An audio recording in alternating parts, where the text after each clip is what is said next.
මහත්තයෝ අපේ අසල්වැසියාට හැදුනේ මීඋණ නේද? ගංවතුර තත්ත්වය යටතේ ඒකට වතුර බලපානවද? ඔව් මාමේ. ඒක තමයි ගන් වතුරෙන් පසු අපිට මුහුණ දෙන්න වෙන තවත් බරපතලම රෝග තත්ත්වය. ඒකට කියන්නේ ලෙප්ටෝස්පයිරෝසිස් කියලා. එතකොට ඒක හැදෙන්නේ කොහොමද? ආසාදිත මියන්ගේ මුත්‍රා අපිරිසිදු මඩ වතුරට මිශ්‍ර වෙලා තියෙනවා. අපි රබර් බූට් නැතුව සමේ තුවාල සහිතව මේ මඩේ ඇවිද්දොත් ඒ විෂ බීජ ලේ වලට එකතු වෙනවා. අපේ අය කියනවා උණ සහ ඇඟේ වේදනාව තියෙනවා නම් මීඋණ වෙන්න පුරුවන් කියලා. ඒක ඇත්තද? ඇත්ත.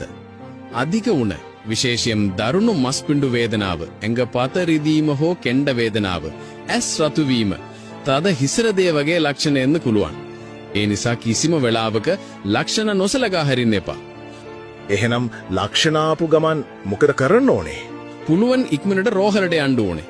ප්‍රමාද වුණොත් වකුගඩු වගේ වැදගත් ඉන්ද්‍රියන්ට හානි වෙන්න පුළුවන්.